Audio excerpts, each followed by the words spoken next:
Okay friends, so today we want to learn about memory. Let us try to understand why memory is critical. Why do we need to learn about memory? As a child, when you were in school, or if you are in school now, you already know how critical it is to learn about memory. What magical life would be if you could remember everything by reading it once and recall it whenever you need it. Won't that be awesome? If you are already done with your education, you may say, oh, I am done with my education, why do I need to learn about memory now?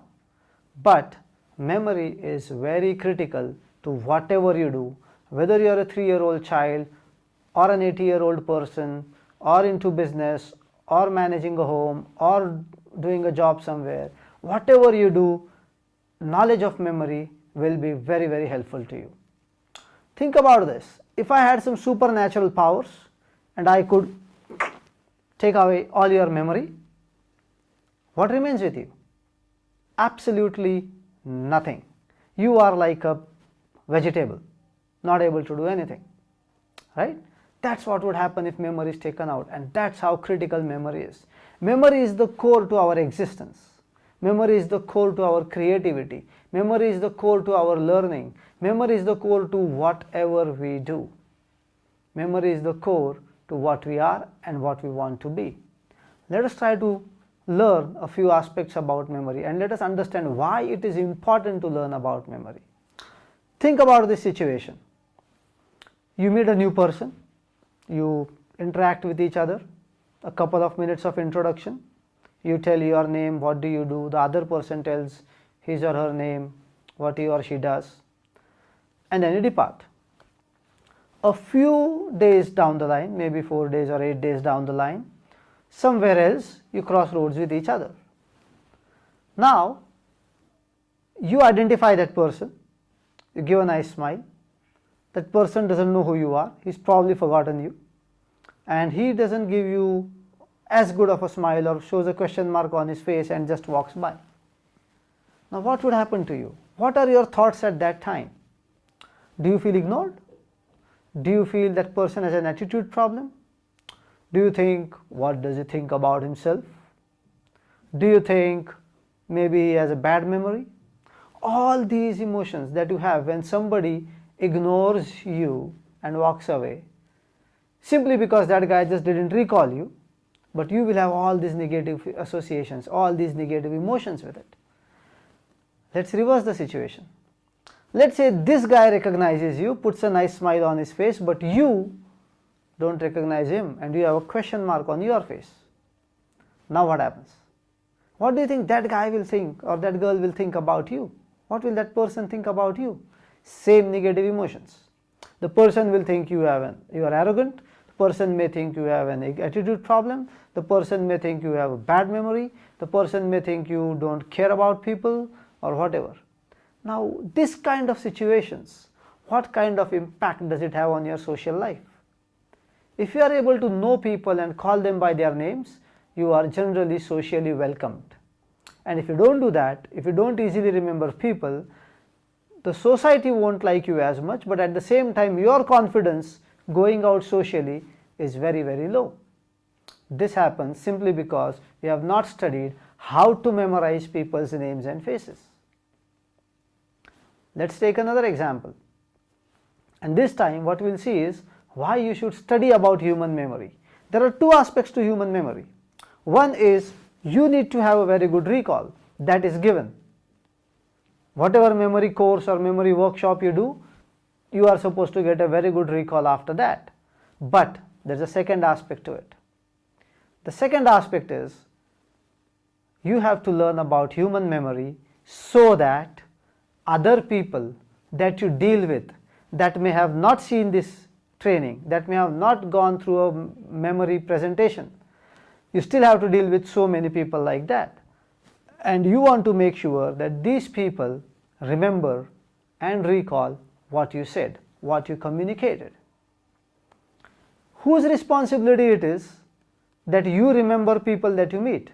Of course it is your responsibility, but whose responsibility is it that the other person remembers and recalls you whenever needed?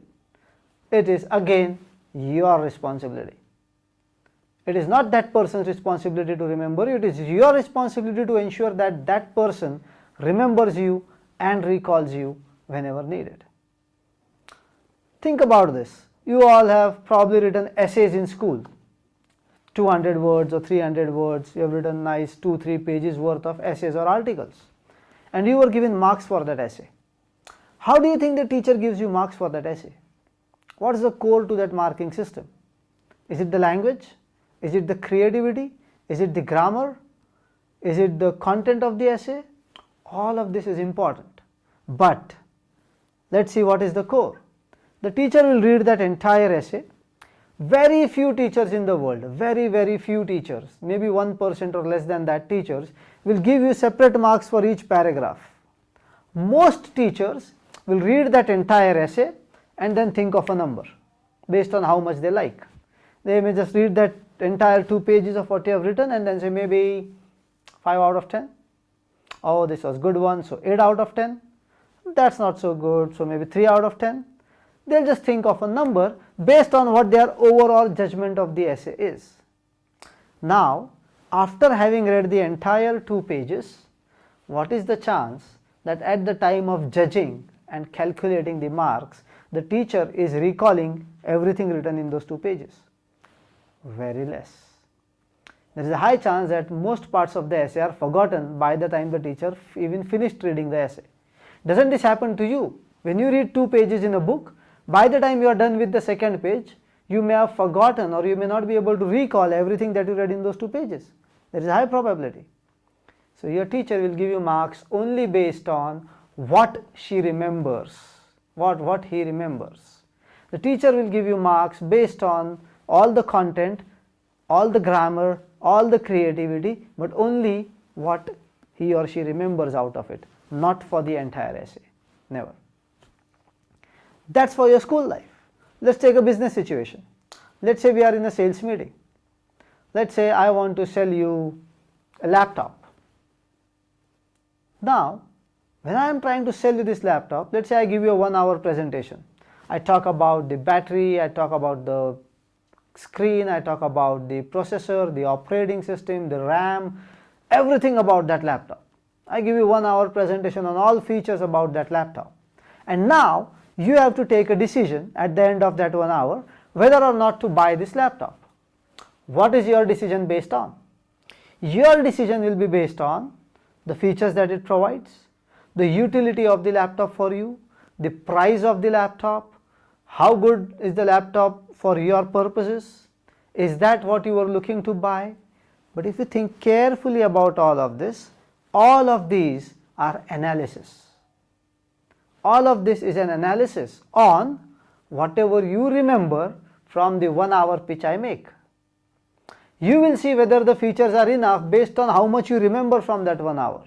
You will see if the price is fine based on how much you remember from that 1 hour.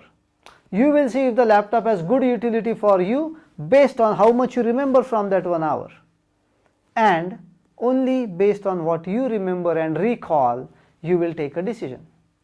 So as a salesperson, it becomes my responsibility to ensure that you will have maximum recall from that presentation so that you can take a wiser decision.